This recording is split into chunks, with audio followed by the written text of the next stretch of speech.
ሰላም ተማሪዎች እንዴት ናችሁ? ዛሬ እንግዲህ የግሬድ 11 ኢኮኖሚክስ ዩኒት 6 ነው የምንጀምረው ማለት ነው። የመጀመሪያው ክፍል ኢኮኖሚክ ግሮዝ ምንድነው? ኢኮኖሚክ ዴቨሎፕመንትስ ምንድነው?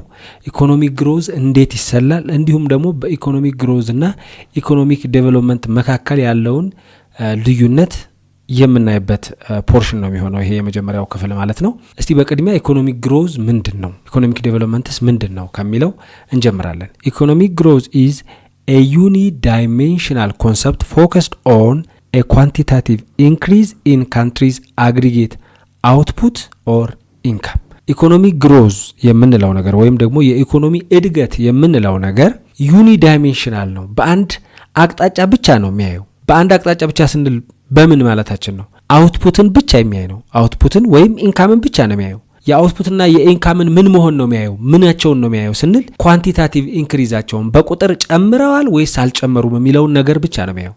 ሌላ ነገር አይመለከተውም። ኢኮኖሚክ ግሮዝ ስንል የአንድ ሀገር ህዝቦች ሀብታም ሆነዋል ወይስ አልሆኑም ምናምን የሚለውን አይደለም የሚያየው። አግሪጌት አውትፑትን ነው የሚያየው። ተደምሮ የአንድ ሀገር ኢኮኖሚክ ግሮዙ ቼክ ሲደረግ ተደምሮ የአገሪቱ አውትፑት ወይም የአገሪቱ ፕሮዳክት ጨምሯል ወይስ አልጨመረም በቁጥር ከአምናው አንጻር ሲታይ፣ ወይም ኢንካሙ ጨምሯል ወይስ አልጨመረም የሚለውን ብቻ ነው የሚያየው እንጂ የአገሪቱ ዜጎች ሀብታም ሆነዋል ወይስ አልሆኑም፣ ንቃተ ህሊናቸው ጨምሯል አልጨመረም ምናምን የሚለውን አያይም። ኮምፕሊትሊ የሚያየው አንድ ነገር ብቻ ነው። ምንን? የአውትፑቱን መጨመር ወይም መቀነስ፣ ኳንቲታቲቭሊ በቁጥር ጨምሯል ወይስ አልጨመረም የሚለውን የሚያይልን ነው ኢኮኖሚክ ግሮዝ የምንለው ነገር። ኢት ኦፍን ሜዠርስ ባይ ሉኪንግ ዋት፣ በምንድን ነው የሚለካው? ሜዠር የሚያደርጋቸው ምንም በማየት ነው። ሰስቴንድ ኢንክሪዝ ኢን ፐር ካፒታ አውትፑት። እንዳልኳችሁ ምንን ነው የሚያየው? ኢንክሪዝ ኢን ፐር ካፒታ አውትፑት አኮፔንድ ባይ ኤክስፓንሽን ኢን ሌበር ኮንሰምፕሽን ኤንድ ካፒታል። መቼም አንድ ሀገር ኢኮኖሚክ ግሮዝ አመጣች ስንል ምንን ነው የምናየዋል? አሁን ኳንቲታቲቭ ኢንክሪዙን ነው የአውትፑቱን ኳንቲታቲቭ ኢንክሪዝ ማድረግ አለማድረግ ነው የምናየው ብለናል አይደል? ስለዚህ እዚህ ጋር ደግሞ ይሄን ኤክስፕሌን ሲያደርግልን ምን አለ? ለምሳሌ ኤክስፓንሽን ኢን ሌበር፣ የሰራተኞች ቁጥር ከጨመረ ምን ጨምሯል ማለት ነው? አውትፑታችን ጨምሯል ማለት ነው። አውትፑታችን ከጨመረ ደግሞ ማለትም የምናመርተው ነገር ማለት ነው። እዚህ ጋር አውትፑት ስላችሁ የሚመረተው ምርቱ ጨምሯል ማለት ነው። የአንድ ሀገር ምርት ጨምሯል ማለት ደግሞ ብዙ ሌበር ካለን ብዙ ምን አለ ማለት ነው? ኮንሰምፕሽን አለ ማለት ነው። ብዙ ኮንሰምፕሽን እና ብዙ ሌበር አለ ማለት ደግሞ ምን አለ ማለት ነው? ብዙ ካፒታል አለ ማለት ነው። ስለዚህ ይሄ የሚያሳየው ኢኮኖሚክ ግሮዝ እንዴት ሜዠር እንደሚደረግ ነው። ስለዚህ ኢኮኖሚክ ግሮዝ ዩኒዳይሜንሽናል ነው። ምን ላይ ፎከስ ያደርጋል? ኳንቲታቲቭ ኢንክሪዝ ኢን አግሪጌት አውትፑት የሚለውን ያሳየናል ማለት ነው። ዋት አባውት ኢኮኖሚክ ዴቨሎፕመንት? እንግዲህ ይሄንን ነው የምናነጻጽረው ማለት ነው። ኢኮኖሚክ ዴቨሎፕመንት ስንል ግን ምንድነው ይለናል? ፋር ሞር ኮምፕሌክስ ነው። እንደዛኛው አይደለም የሚገለጸው። ይሄኛው ምንድነው? ሞር ኮምፕሌክስ ነው ይሄኛው። ለምን ኮምፕሌክስ ነው አልን? ኢት ኢዝ መልቲ ዳይሜንሽናል። በአንድ አቅጣጫ ወይም አንድ ነገር ብቻ የሚያይ አይደለም። ይሄኛው አንድ ነገር ብቻ ነው የሚያይ ብለናል። ይሄኛው ግን መልቲ ዳይሜንሽናል ነው። ምን ያያል? ቼንጅስ ኢን ሶሻል ስትራክቸር፣ ፖፑላር አቲቲዩድ ኤንድ ናሽናል ኢንስቲትዩሽንስ፣ እነዚህን ሁሉ ያያል። ማህበረሰቡ ምን አይነት ነው ስትራክቸሩ? ተሻሽሏል ወይ? አቲቲዩዱ ለስራ ያለው ባህል ምን ይመስላል? ተለውጧል ወይ? ናሽናል ኢንስቲትዩሽንስ፣ እነዚህን ሁሉ ያያል ኢኮኖሚክ ዴቨሎፕመንት እንል ግን እንጂ ጀስት ኢኮኖሚክ ግሮዙን ብቻ ወይም ደግሞ የአገሪቱን የአውትፑት በቁጥር መጨመር አለመጨመሯን ብቻ አይደለም የሚያየው ማለት ነው። ነገር ግን ኢኮኖሚክ ዴቨሎፕመንት አለ ለማለት ግዴታ መጀመሪያ ምን መኖር አለበት? ኢኮኖሚክ ግሮዝ መኖር አለበት። ዊዛውት ኢኮኖሚክ ግሮዝ ዜር ኢዝ ኖ ኢኮኖሚክ ዴቨሎፕመንት ማለት። ምንም ቢለያዩም እንኳ ሁለቱ ኢኮኖሚክ ዴቨሎፕመንት ያለ ኢኮኖሚክ ግሮዝ የሚሳካ ነገር አይደለም። ይሄንን ትይዙልኛላችሁ ማለት ነው። ሶ ኢኮኖሚክ ግሮዝና ዴቨሎፕመንትን በዚህ መልኩ ካየን ኢኮኖሚክ ግሮዝን እንዴት ነው በጂዲፒ መለካት የምንችለው? ጂዲፒን ተጠቅመን እንዴት ነው ኢኮኖሚክ ግሮዝን የምንለካው? እንግዲህ እንደምታውቁት ጂዲፒ ማለት ግሮስ ዶሜስቲክ ፕሮዳክት ማለት ነው። እቺ ዶሜስቲክ የምትለዋ ያው ሎካል መሆኗን ታሳያለች አይደል? ስለዚህ በአንድ ሀገር ቴሪቶሪ ውስጥ የተመረተ ምርት በማርኬት ቫልዩ ተተምኖ ሲቀመጥ ምን ይባላል? ጂዲፒ ይባላል ማለት ነው። በአንድ ሀገር ቴሪቶሪ ውስጥ የተመረተ ለምሳሌ ኢትዮጵያን ብንወስድ በኢትዮጵያ ውስጥ የተመረተው ምርት በሙሉ በማርኬት ቫልዩ ይገመትና ያ ምን ይባላል? የሀገሪቱ ጂዲፒ ይባላል ማለት ነው። ነገር ግን ጂዲፒ በራሱ ምን አይደለም? ግሮዝ አይደለም። ለምሳሌ ኢትዮጵያ 2018 ላይ ጂዲፒዋ ሌትስ ሴይ በጣም ሲምፕል እንዲሆን 15 ቢሊየን ዶላር ነው ቢባል ቢሊየን ዶላር ነው ቢባል 15 ቢሊዮን ዶላር ስለዚህ እድገት ነው አይደለም? ምንም የምናውቀው ነገር የለም። ጂዲፒ በራሱ ስለዚህ ምን አይደለም? እድገት አይደለም። እድገት የምንለው ምንድነው? the percentage increase in GDP from one period to the next ማለት ነው።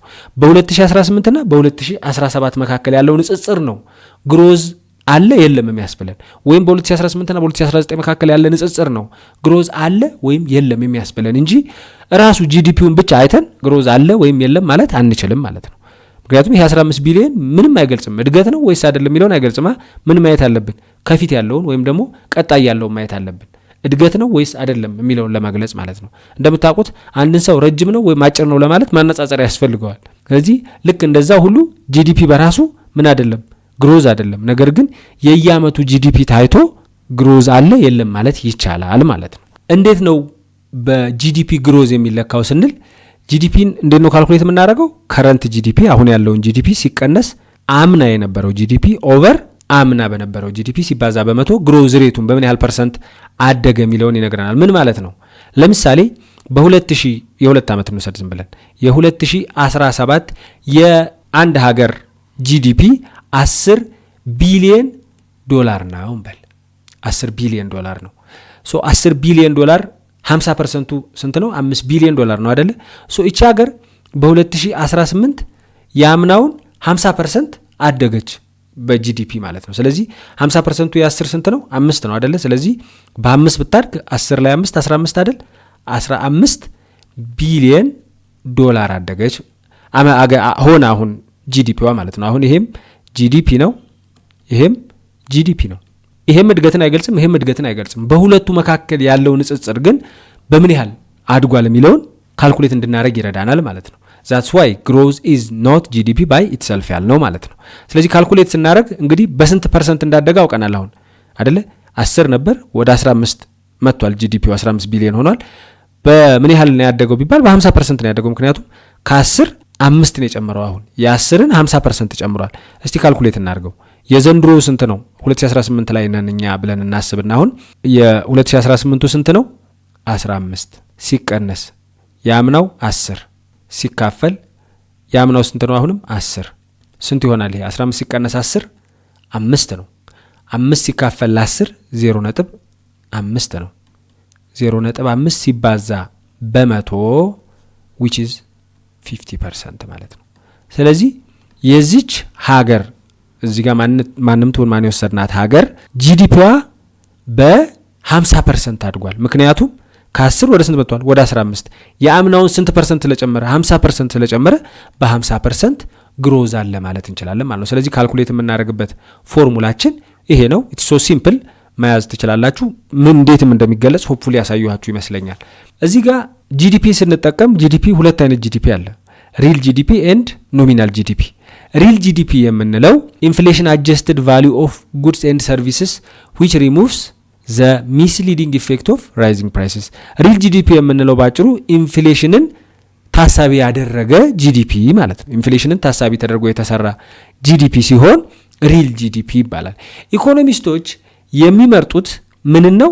ኢኮኖሚስቶች የሚመርጡት ሪል ጂዲፒ ፐር ካፒታ ይባላል። ሪል ጂዲፒ ፐር ካፒታ ማለት ጂዲፒው ሲካፈል ለፖፑሌሽኑ ማለት ነው። ጂዲፒው የአንድ ሀገር ምርት ከሆነ ጂዲፒ የአንድ ሀገር ምርት ተተምኖ ከሆነ ጂዲፒ ኦቨር ፖፑሌሽን ስናደርገው ለፖፑሌሽኑ ስናካፍለው ፐር ፐርሰን ይሆናል ማለት ነው። ምን ማለት ነው? አንድ ሰው ምን ያህል ያመርታል የሚለውን ይገልጽልናል ማለት ነው። ወይም ምን ያህል ያገኛል የሚለውን ይገልጽልናል ማለት ነው። ይሄ ጂዲፒ ፐር ካፒታ የምንለው ነገር ማለት ነው። ይሄ ደግሞ ምን ያደርጋል? ይሄ ለምንድን ነው ይሄን የሚጠቀሙት? ብዙ ጊዜ የሚጠቀሙት ይሄን ነው፣ ጂዲፒን ሳይሆን ሪል ጂዲፒን ነው። ሪል ጂዲፒ ፐር ካፒታን ነው የሚጠቀሙት ኢኮኖሚስቶች አለ። ለምን? ቢኮዝ ኢት አይዞሌትስ ዘ ኢፌክት ኦፍ ፖፑሌሽን ቼንጅስ ሜኪንግ ኢት ቤተር ቱል ፎር ኢንተርናሽናል ኮምፓሪዝን። ሪል ጂዲፒ ፐር ካፒታ ስንጠቀም የፖፑሌሽንን ኢፌክት ምን ያደርገዋል? ያስወግድልናል። ምን ማለት ነው? ለምሳሌ አንድ ሀገር 100 ቢሊዮን ዶላር ቢሆን ጂዲፒዋ ያላት ህዝብ ደግሞ 100 ሚሊዮን ቢሆን 100 ሚሊዮን ኤም እያልኩ መጽፈው ያው ቦታ ላለመውሰድ ነው።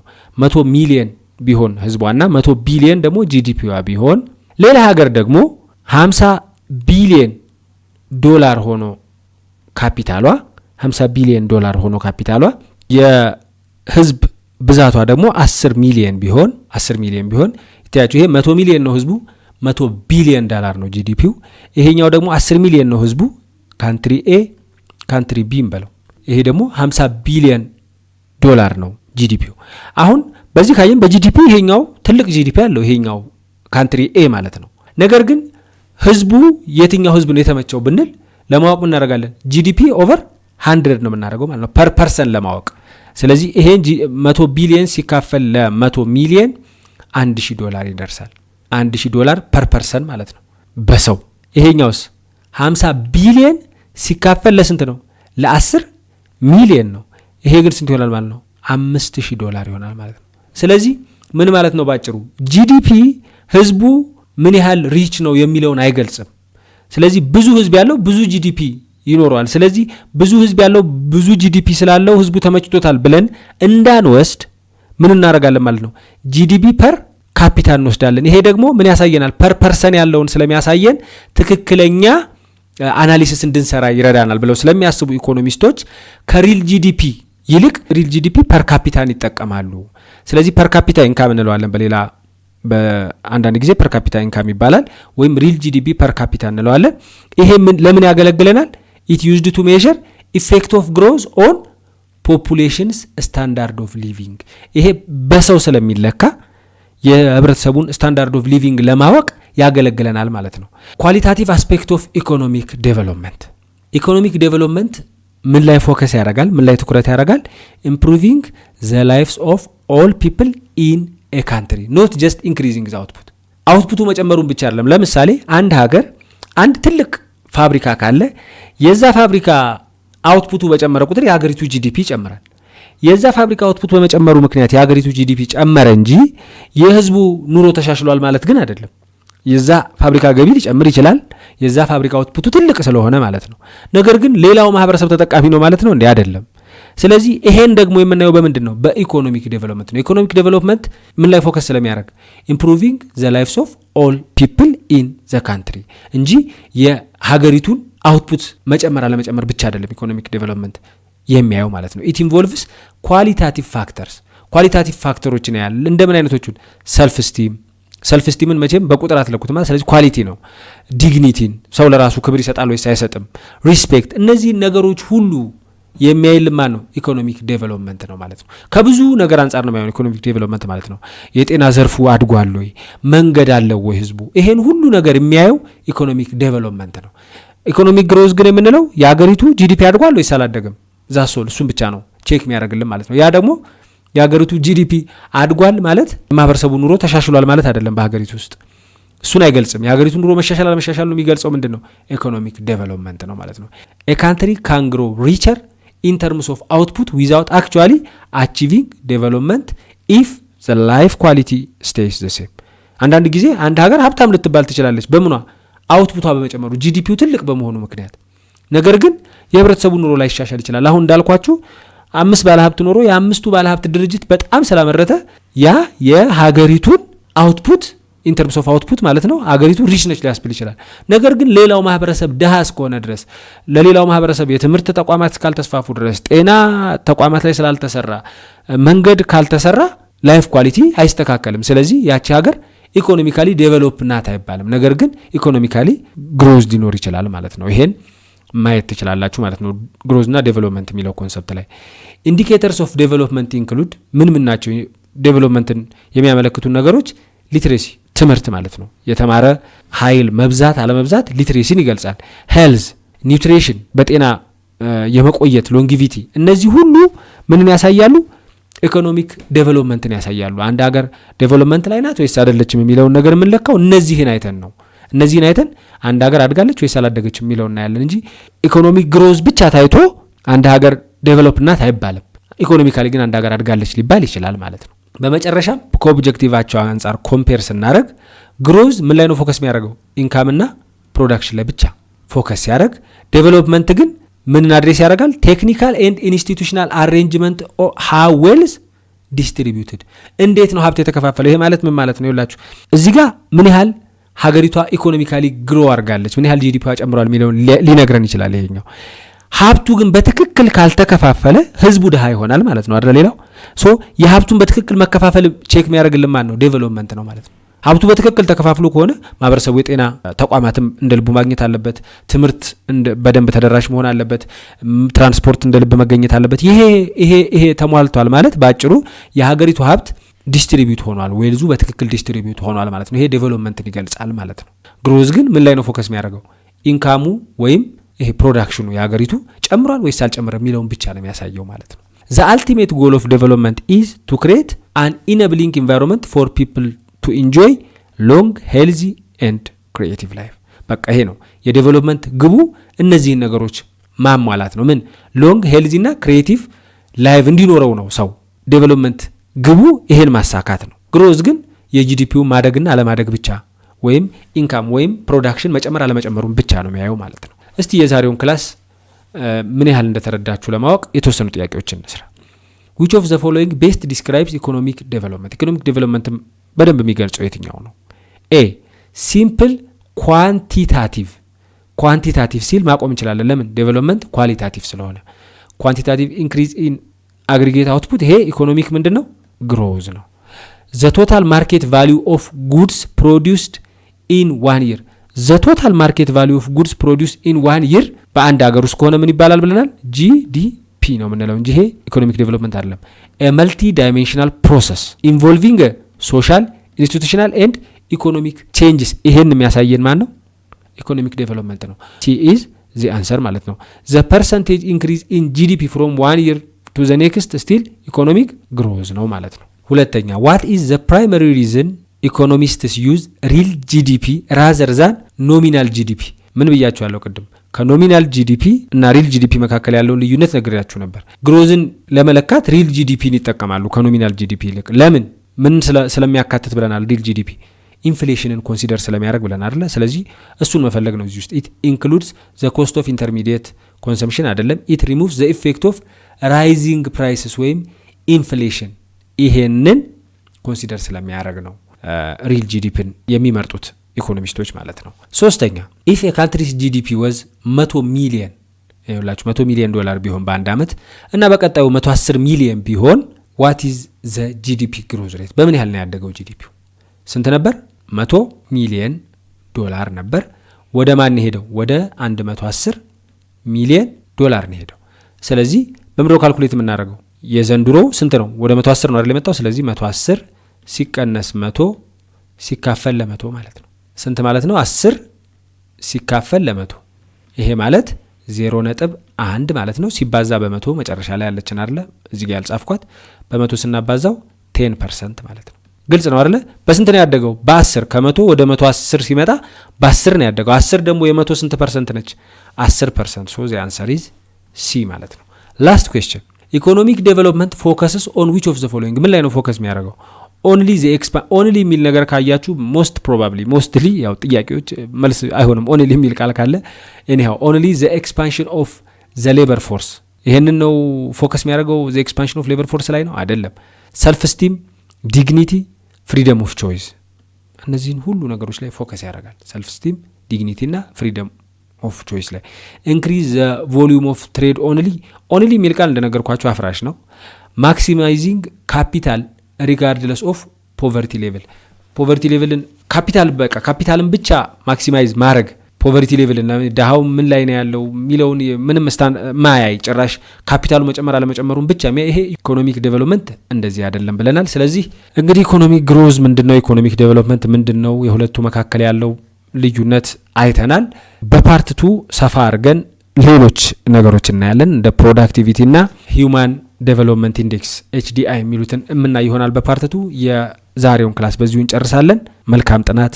በቀጣይ እስከምንገናኝ ቻው።